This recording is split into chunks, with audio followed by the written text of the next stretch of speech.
As you say, you want to ban it. What's that mean? I am pro-life, yes. What is ban? How do you ban abortion? How do you actually do it? Well, you know, you'll go back to a position like they had where people will perhaps go to illegal places. Yeah. But you have to ban it. Do you believe in punishment for abortion? Yes or no, as a principle? The answer is that there has to be some form of punishment. Donald Trump, our new president-elect, shouldn't ban or punish women for abortions. Abortion is a woman's right, and Trump needs to be stopping states from encroaching women's personal rights with the controversial topic of abortion. When you Google abortion, the definition is the deliberate termination of a human pregnancy, most often performed in the first 28 weeks of pregnancy.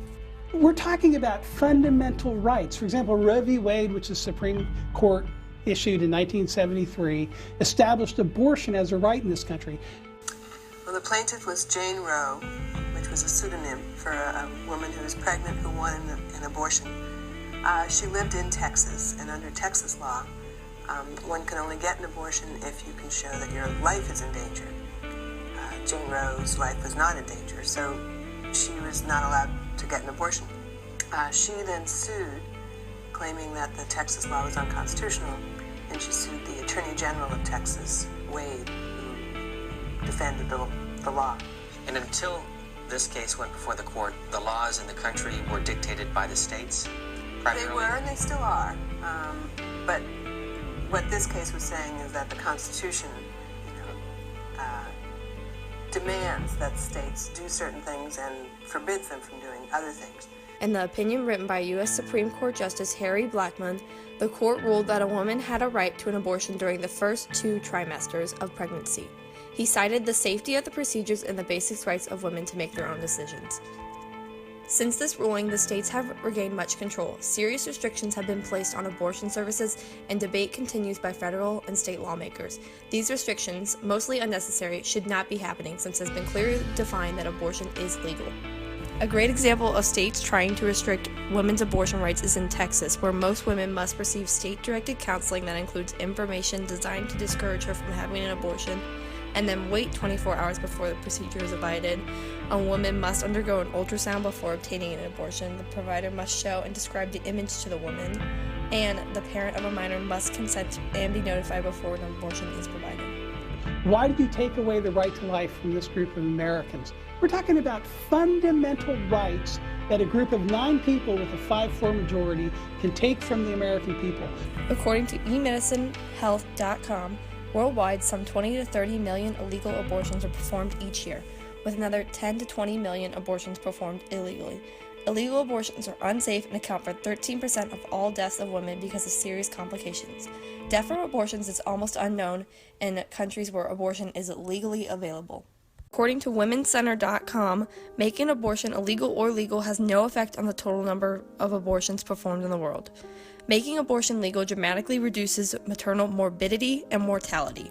I do not think the United States government should be stepping in and making those most personal of decisions.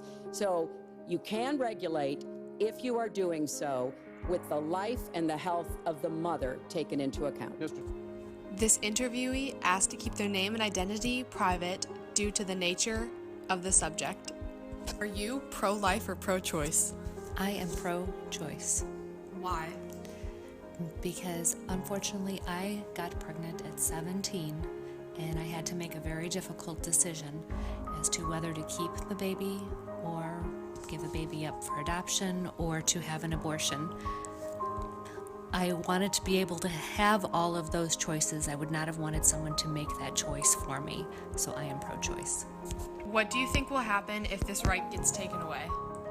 If this right gets taken away, we will go back to the dark ages where women will have to do back alley abortions, where they will have to go to doctors that are not licensed or doctors that don't do a good job. There will be a lot more death. There will be a lot more babies that are born, but they might potentially be born into poverty. They won't have the food that they need. They won't have the shelter that they need. They won't get the education that they need. I think it's a really bad thing to take away a woman's choice. I made the choice to get an abortion, and it was a very hard decision. A lot of people don't realize that it's not just a birth control method. We think it through, and it is a choice, and it's our choice. So we decide to do what's best for us, and that's exactly what I did. I did what's best for me. Keeping abortions safe, legal, and rare are the goals of abortion providers. Abortion is a woman's right that Donald Trump cannot do away with or let states pass laws limiting so. It is a thought-out decision made by women on their own bodies, and we should allow them to do so safely.